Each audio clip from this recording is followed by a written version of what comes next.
ફક્ત બાળકો માટે. મને આજે પણ બરાબર યાદ છે કે બોર્ડની પરીક્ષાની પહેલા એક પેરેન્ટ્સ જે બહુ જ ગંભીરતાથી મને મળવા માટે આવ્યા. એમના શ્વાસોશ્વાસ ચડેલા, એમને એક ચિંતા લાગતી હતી. એમણે કહ્યું કે સાહેબ, આજે અમે ઓપીડીમાં આવ્યા છે પણ અમારું બાળક નથી. અમે એને લાવી નથી શક્યા. હોસ્પિટલમાં અઠવાડિયાથી ત્યાં ટ્રીટમેન્ટ ચાલી રહી છે. આજે જ ડિસ્ચાર્જ આપ્યો. ડોક્ટરનું કહેવું છે કે આ બધા જ લક્ષણો એના તણાવના છે.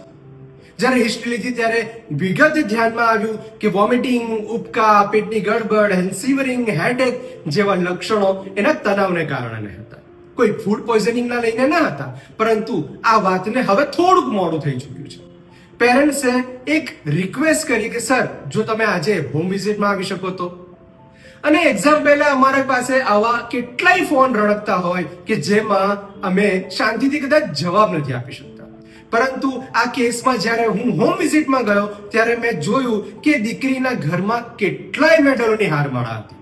પેપર કટિંગ નાનેથી મોટે સુધીનું એટલી સરસ રીતે આયોજન કરીને લગાવેલું હતું કે જાણે જોતા જ ખબર પડે કે આ સિદ્ધિને પામનારી જ આ સિદ્ધિ છે. પરંતુ આ આજે કેમ નાખુશ છે, કેમ ચિંતિત છે? પરંતુ જ્યારે એની સાથે વાતચીત કરી ત્યારે ખબર પડી કે સાહેબ, જીવનમાં એક પણ વખત મેં ફેલિયર બચાવી નથી. અને હવે એ ડર મને મહેસૂસ થાય છે કે સર, હું સારું પરફોર્મ તો કરી શકીશ ને. ઘણી બધી વખતે આવી થતી પરફોર્મન્સ એન્ઝાયટી અને આવા એક આપતા વિદ્યાર્થીઓ યોગ્ય વિચારો જે વિચાર બદલી શકે ને, એ સાયકોલોજીસ્ટ હોય છે. એના માટેની યોગ્ય થેરાપી, એને એ સિદ્ધિ મેળવવા માટે ખાતરી અપાવી કે કાલનું હું પેપર સારી રીતે આપીશ. અને આ કેસ એટલા માટે યાદ છે કે જ્યારે એક્ઝામ પછી મને મળવા માટે આવીને ત્યારે ખરેખર એનું એક સારું રિઝલ્ટ હતું. ઘણી બધી વખતે સોસાયટી, સમાજ અને પોતાનું જ માની લીધેલું પોતાનું એક એટલું મોટું પ્રેશર કે જેને નર્વસ કરતું હોય છે. આ વાતોને વધારે સમજવાની જરૂર છે ફક્ત બાળકો માટે.